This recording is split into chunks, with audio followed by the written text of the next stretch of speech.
pikiranmu, di rencanamu, tak pernah ditinggalkan. Ku di tanganmu, ku di hatimu, di pikiranmu, di rencanamu, tak pernah ditinggalkan.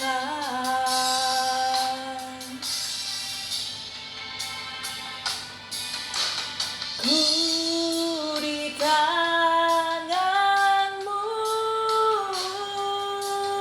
ku di hatimu, di pikiranmu, di rencanamu, tak pernah ditinggalkan. Aku di tanganmu, ku di hatimu, di pikiranmu, di rencanamu, tak pernah ditinggalkan.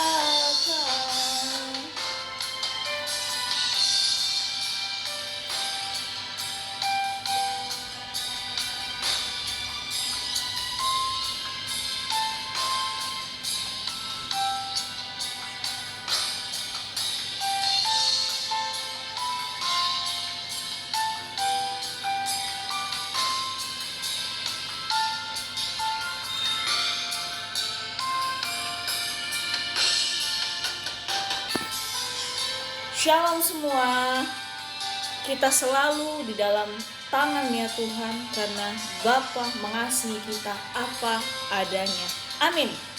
Saat ini saya mau membagi kebenaran dari roti manisnya Bapa kita untuk kita semua.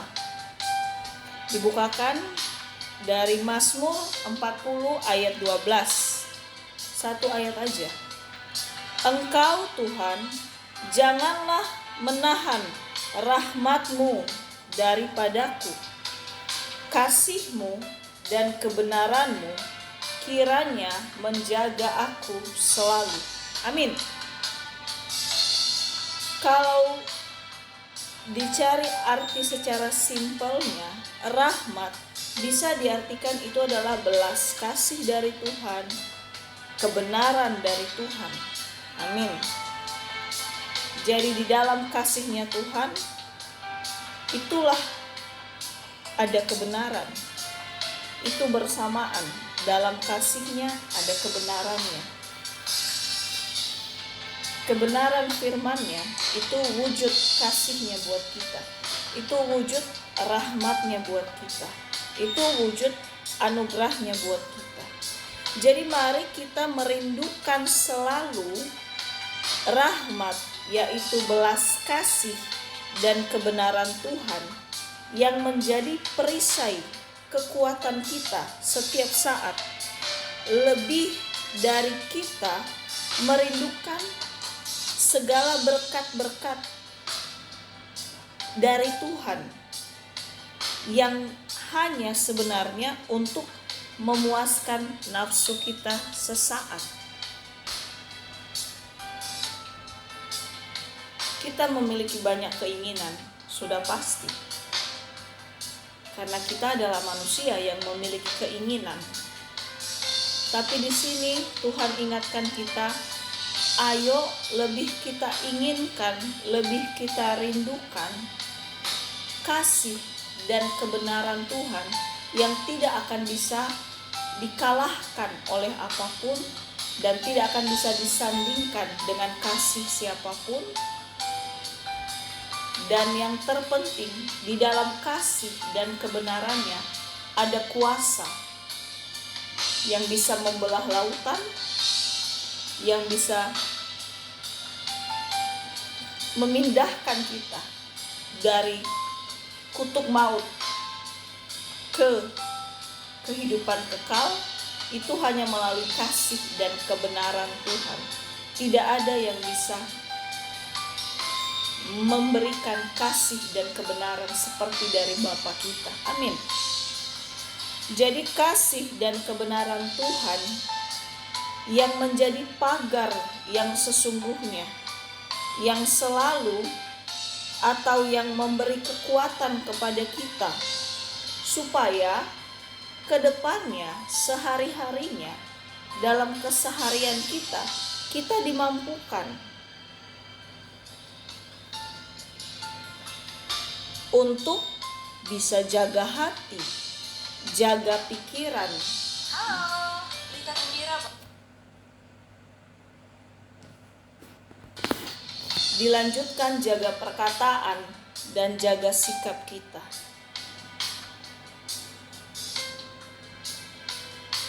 Sekalipun kita bisa membaca dari kebenaran firman-Nya tentang bagaimana jaga hati, seperti ada di firman-Nya, jagalah hatimu dengan segala kewaspadaan, karena dari situ terpancar kehidupan.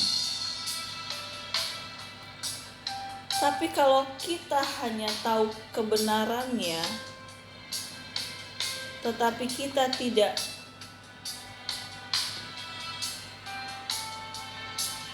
menerima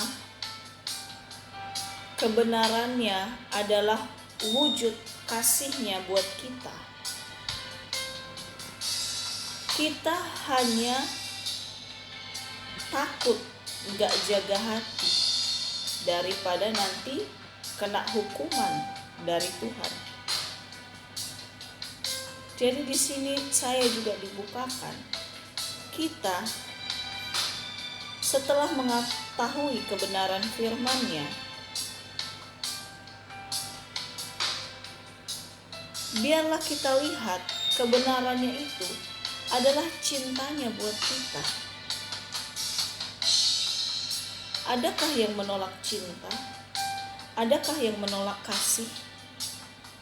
Jadi jangan kita lihat kebenaran yang Tuhan ingatkan buat kita, yang Tuhan bukakan buat kita, itu sebagai aturan yang kalau kita langgar, kita akan seolah kena hukuman atau seperti masuk penjara. No, Bapa memberitahukan kebenarannya. Itu wujud nyata dari kasih-Nya, supaya kita benar-benar sadar dan sadar kembali kalau kebenaran itu satu paket dengan kasih-Nya.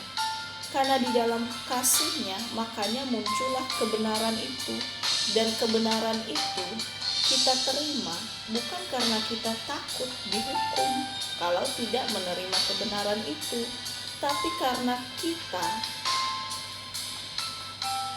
butuh kasih yang sesungguhnya, supaya kita diubahkan sedikit demi sedikit menjadi pribadi yang benar karena ada kasih Tuhan yang kita terima di hidup kita.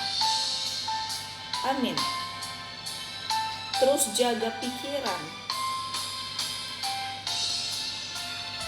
Jaga pikiran di sini dimaksudkan supaya pikiran kita jangan ternoda terus. Jangan ternoda dengan kebenaran-kebenaran dari dunia. Kebenaran dari dunia, misal secara medis, kalau sudah stadium 4 itu bakal cepat berakhir hidupnya, udah tahap akhir. Atau kalau tidak ada lagi obat yang mempan karena sudah kebal obat, udah resisten obatnya, obat dosis tertinggi sudah diberikan, terus tidak juga membaik penyakitnya, maka kebenaran dari dunia akan mengatakan gak ada harapan lagi untuk kamu sembuh.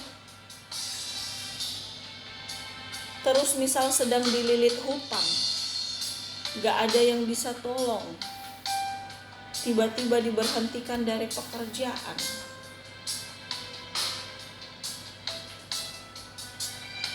Tiba-tiba rumah kerampokan, jadi harta benda pun hilang. Kebenarannya adalah pasti akan segera masuk penjara karena nggak bisa bayar hutang, bisa dipidanakan. Itu kebenarannya. Dan begitu banyak kebenaran atau hal yang masuk akal yang membuat kita mengikutinya karena masuk akal tadi.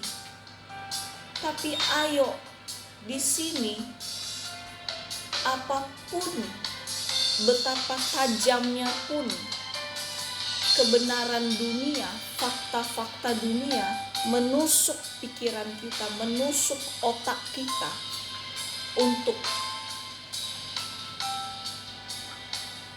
kita setuju, untuk pikiran kita setuju, otak kita setuju.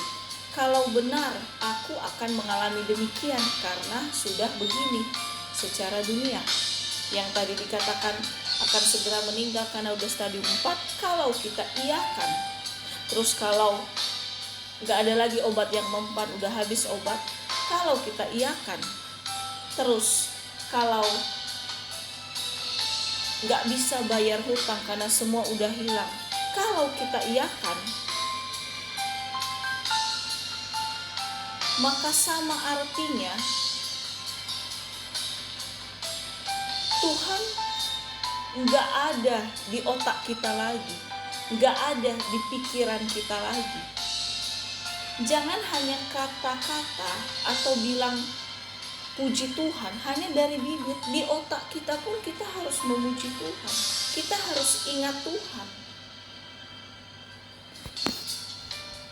Semakin tajam kebenaran dunia menyerang pikiran kita, menusuk sampai ke dalam sel-sel otak kita supaya kita setuju dengan kebenaran dari dunia. Ayo, ingat lagi, ada kebenaran Tuhan yang lebih di atas segalanya. Kebenaran Tuhan, oleh bilur-bilurnya kamu sembuh. Kebenaran Tuhan, sekalipun ayahmu, ibumu meninggalkan engkau, aku sekali-kali tidak akan membiarkan engkau. Kebenaran Tuhan, aku dekat dengan anak-anak yang hancur hatinya. Kebenaran Tuhan,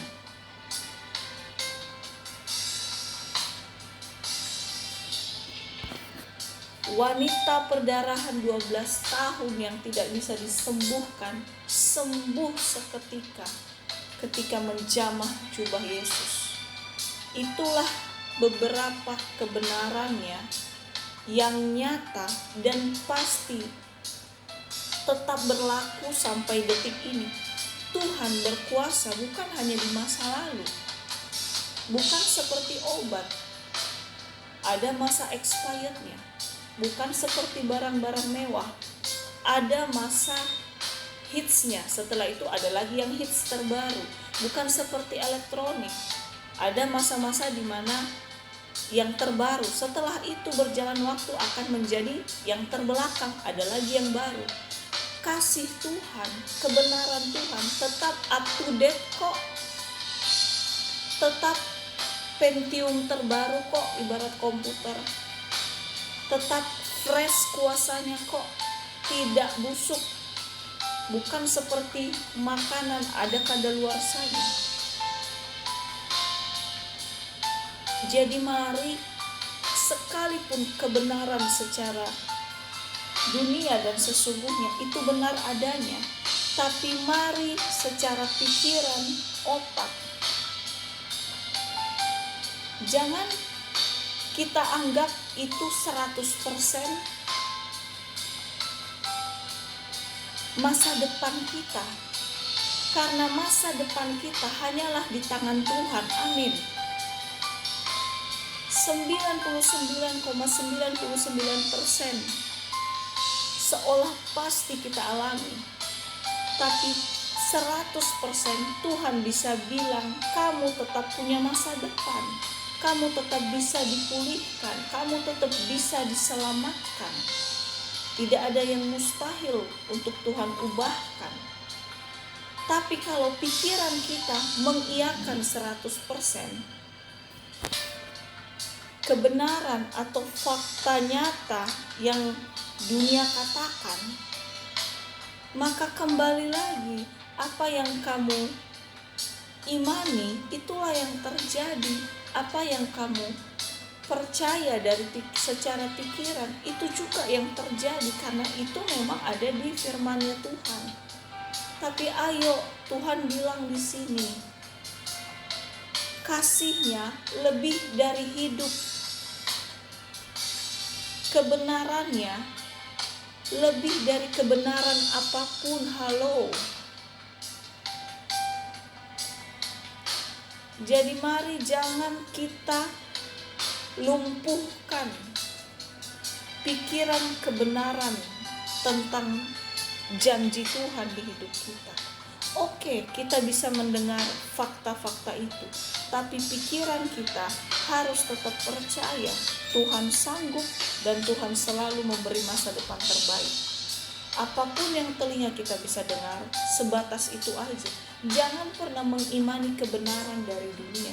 Tetap kita hidup karena Tuhan. Karena itu juga, biarlah masa depan kita hanya karena Tuhan. Masa depan kesehatan kita, masa depan pekerjaan kita, masa depan umur kita, masa depan keluarga kita, masa depan keturunan kita, segalanya biarlah Tuhan yang menggariskannya. Jangan kita ikut kebenaran yang dunia berikan, sekalipun seolah positif yang dunia berikan, tapi tetap kita hidup dari kebenaran perkataan Tuhan. Apalagi kalau negatif yang dunia katakan, ayo ingat kebenaran Tuhan. Kalau kita lupa kebenaran Tuhan, minimal ingat kasih Tuhan yang membuat kita ada sampai detik ini. Maka karena kasih-Nya yang sempurna, pasti kita diberi masa depan yang sempurna juga sama Bapa kita. Bukan maksudnya kita harus seketika menghafal, mengetahui, mengingat semua kebenaran firman. Itu berproses. Sekalipun kita baca, kita bisa lupa. Karena ya tidak mungkin kita langsung hafal semua. Tapi kita tidak mungkin lupa kalau kasih Tuhan itu melebihi apapun buat kita. Amin. Simpelnya gini deh, sekalipun dalam tekanan kebenaran yang sangat negatif buat kita, kebenaran dari dunia, kebenaran dari orang-orang, itu menekan pikiran kita. Dan ketika tertekan, mungkin kita bisa lupa kebenaran firman Tuhan, saking tertekannya. Tapi sadari aja, kalau kita masih ada nafas, berarti ada kasih Tuhan dalam hidup kita. Dan kasih Tuhan itulah yang menciptakan masa depan terbaik buat kita 0,1 detik ke depan dan ke depannya. Amin. Jadi itu aja untuk kita bisa menjaga pikiran kita tetap dikendalikan sama kebenaran Tuhan, kebenaran kata-katanya Tuhan. Saat tidak ingat pun kebenaran firman-Nya, kita gak hafal, lupa semua. Ingat aja, kita bernafas itu karena kasih Tuhan. Emang ada manusia yang bisa memberikan nafas buat manusia lain? Gak ada.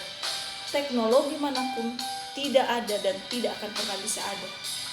Menciptakan robot, tapi robot tidak bernafas seperti manusia. Dia bisa bergerak karena dicas di listrik. Amin, iya kan?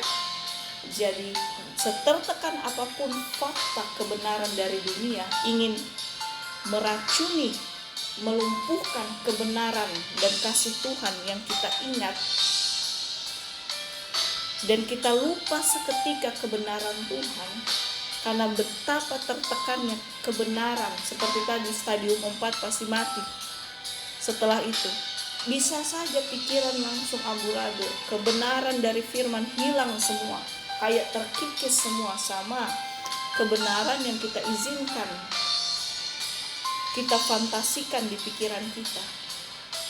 Tapi untuk menangkalnya paling simpel, ingat ketika kita masih bernafas, satu nafas aja masih ada, berarti masih ada dan selalu ada kasih Tuhan buat kita.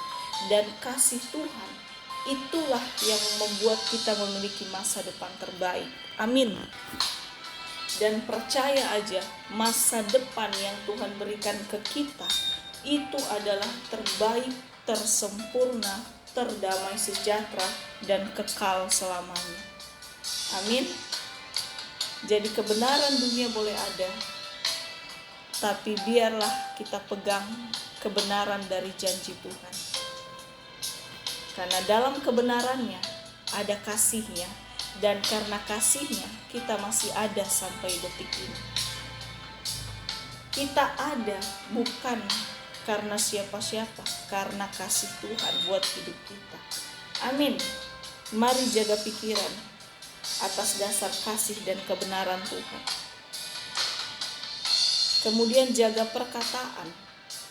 Jaga perkataan, hati-hati banget. Lidah tak bertulang.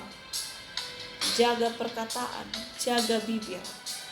Kembali lagi, sekalipun kebenaran sangat mengusik hidup kita, sangat menekan kita, tapi jangan pernah perkataan dari hati, perkataan dari pikiran, perkataan dari bibir, jangan pernah mengiyakan fakta atau kebenaran apapun yang bukan dari Tuhan. Apalagi kalau itu untuk menekan, melemahkan kita. Walaupun pikiran kita secara jiwa, secara manusia mengiyakan, ya deh kalau sudah begini hasil medis, akan beginilah akibat. Walaupun sudah terbersit, tapi paksakan bibirmu mengatakan, aku sudah sembuh, aku kuat karena Tuhan, dan aku aman di dalam perlindungan Tuhan. Paksakan bibir kita mengatakan itu. Paksakan bibir kita mengatakan kebenaran Tuhan. Itu berarti kita izinkan 100% kebenaran Tuhan itu menghancurkan kebenaran dunia yang melemahkan iman kita. Bukan berarti kita menolak fakta secara dunia. Enggak apa-apa, fakta itu ada, kita enggak nolak. Tapi tetap yang kita pegang di hidup kita itu kebenaran Tuhan, karena kita hidup karena kasih Tuhan. Berarti makanan kita yang membuat kita hidup ya kebenaran firman-Nya. Makanya manusia sering jatuh bangun karena udah tahu DNA kita adalah roh Tuhan. Kita hidup karena roh Tuhan, bukan roh siapa-siapa. Bukan dari roh binatang, apalagi roh iblis. No, kita hidup dari roh Tuhan. Karena kita hidup dari roh Tuhan, makanan roh kita adalah kebenaran Tuhan. Itu yang membuat kita selalu naik dan lebih naik lagi. Kita kepala dan bukan ekor. Tapi kenapa manusia sering jatuh bangun? Karena dia tidak memberikan makanan yang dibutuhkan oleh dirinya sendiri. Dia memberikan makanan daging yang hanya sesaat dan tidak ada kuasanya daging kita. Sedangkan roh kita hanya bisa semakin kuat dengan kebenaran firman. Memang itu sudah satu paket. Karena Tuhan kita itu roh. Dan dari Tuhan ada kebenaran firman-Nya. Maka kita, roh kita, gairah kita di dalam Tuhan hanya bisa tetap bangkit dari kebenaran firman Tuhan. Jadi ayo tetap kita paksakan bibir kita, hati kita, pikiran kita mengatakan kebenaran firman Tuhan. Amin. Jangan mengaminkan kebenaran selain kebenaran perkataan Tuhan. Karena kalau kita mengaminkan selain kebenaran dari perkataan Tuhan, maka sama artinya kita tidak mengakui kita ini hidup karena Tuhan. Sama artinya kita mengakui kita ini hidup dari dunia. Di dunia siapa yang menguasai? Iblis. Maukah kita menjadi antek-antek iblis? Habislah kita ke depannya. Memang ini gak gampang, saya juga sangat tertegur. Tapi dari kebenaran ini Tuhan bilang, jaga perkataanmu dengan kasih dan kebenaran firman. Itu aja. Jadi bagaimana kita juga tidak mungkin gampang mengeluarkan kata-kata negatif, apalagi kata-kata kutuk, kata-kata melemahkan iman. Ya dengan kita selalu ingat kasih dan kebenaran firman. Karena di dalam kebenaran firman tidak pernah firman Tuhan itu mengutuki sesama, atau melemahkan iman sesama, atau mencari-cari keburukan sesama, atau menggosipin orang lain. Gak ada dalam kebenaran firman. Jadi kita gak usah contoh itu. Itu semua sifat kematian, sifat dunia yang akhirnya menuju kematian rohani. Wow. Terus di sini dikatakan jaga sikap. Kembali lagi diingatkan, sikap, perbuatan kita bisa kita kendalikan, bisa terjaga hanya kalau terus kita mau diisi sama kasih-Nya Tuhan melalui kebenaran firman. Sepintar apapun kita, setinggi apapun sarjana kita tetap manusia yang bisa lepas kendali kalau terpicu emosi atau kalau tertekan. Kita gak bisa menjaga sikap kita selalu benar. Makanya kenapa kebanyakan orang yang sudah tinggi jabatannya, sangat terkenal, tiba-tiba bunuh diri. Tiba-tiba pernikahan hancur. Sedang di posisi paling top. Kenapa bisa begitu? Karena posisi tertinggi, jabatan tertinggi, intelektual tertinggi, uang yang banyak, itu tidak akan bisa memberikan kekuatan untuk menjaga sikap tetap benar. Nggak bisa. Semakin tinggi kalau nggak hati-hati malah gampang hancur seketika. Seperti pepatah, semakin tinggi pohon semakin kencang angin. Ya iya, kalau nggak kuat pohonnya ke bawah angin tumbang. Jadi kita nggak bisa berdiri di atas kaki kita sendiri. Kita nggak bisa menjaga sikap kita. Sekalipun kita bilang kita ikut Tuhan, tapi kita tetap gak bisa menjaga sikap kita. Tanpa setiap hari, setiap detik kita mau terus dipenuhi kasih Tuhan melalui kita berdoa, menyembah,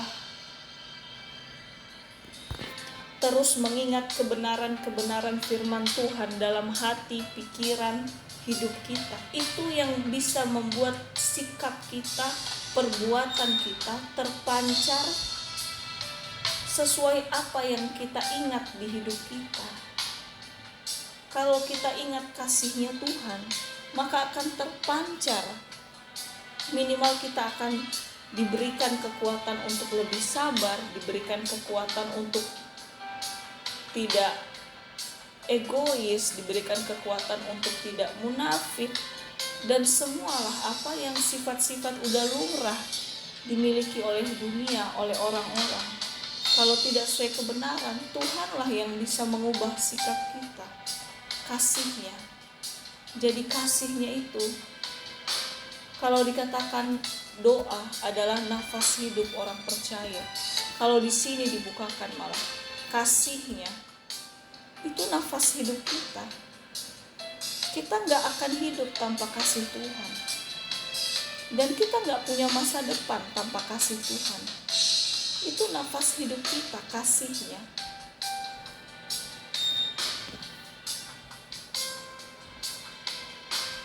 Dan tanpa kita sadar kita dikasihi,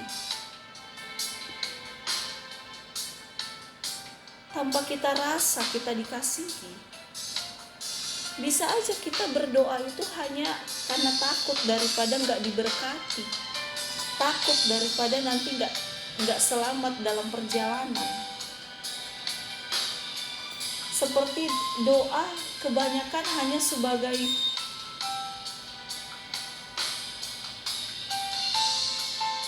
ibarat orang pakai helm lah, daripada nanti luka kepala kalau tiba-tiba kecelakaan. Pakai seat belt lah kalau ngendarain mobil, daripada nanti pas kecelakaan nabrak, terus bisa parah kondisinya kalau nggak pakai seat belt dari mobil. Jangan kita berdoa mendekat sama Tuhan untuk untung rugi. Itu sama dengan untung rugi, daripada kepala bocor pakai helm, daripada nanti badan hancur kalau kecelakaan mobil, pakailah seat belt. Itu untung rugi. Tapi diingatkan di sini, mari kita hidup karena kita sadar dikasihi sama Tuhan. Mari kita merendahkan diri, berdoa, berseru, berharap, menyembah Tuhan. Bukan karena untung rugi, tapi karena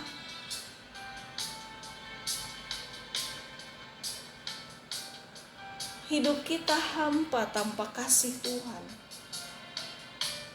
Dan kasih Tuhan itu sempurna di dalam kita saat kita terus dipenuhi kebenaran firman-Nya. Munafik banget kita bilang kita merasakan kasih Tuhan, tapi kita gak suka akan kebenaran firman-Nya. Bukan hanya suka, harus mau melakukan kebenaran firman-Nya. Ini tidak gampang kalau secara daging. Tapi semakin kita mengandalkan Tuhan di hidup kita, semakin kita mau tenggelam di dalam lautan kasih-Nya. Biarlah kasih-Nya itu yang membangkitkan gairah kita kembali. Biarlah kasih-Nya yang memampukan kita berdoa atas dasar kasih. Karena Tuhan menyelamatkan kita atas dasar kasih, pasti Tuhan mau kita mendekat kepadanya juga atas dasar kasih. Bukan karena apapun, bukan karena berkat-Nya, bukan karena takut tidak dilindungi, takut dihukum, takut cepat mati, takut kena penyakit, takut ini, takut itu. No. Jangan kita bangun hubungan atas dasar untung rugi. Betapa hinanya Tuhan kita anggap jadinya. Jadi luas banget Tuhan bukakan di sini. Kalau mari terus kita rindukan, kita nantikan kasih dan kebenaran Tuhan yang selalu fresh di hidup kita setiap saat. Melalui kita doa, pujian, penyembahan, biarlah kasih Tuhan semakin merasuk sampai sumsum tulang kita selama-lamanya. sehingga kasih-Nya yang bisa mengubahkan pikiran kita, menjaga pikiran kita, menjaga perkataan kita, menjaga sikap kita, dan semua aspek dalam hidup kita, biarlah kita izinkan dikendalikan karena kasih Tuhan dan kebenarannya, bukan karena embel-embel apapun. Mari kita terus mau disempurnakan, dipenuhi, dihidupkan, dikuatkan, dibuat bersemangat kembali, melihat masa depan yang penuh pengharapan. Ada kehidupan yang indah di dalam kasih Tuhan di hidup kita. Peluk Tuhan sungguh-sungguh, Dia segalanya bagi kita. Tuhan Yesus memberkati. Haleluya. Amin.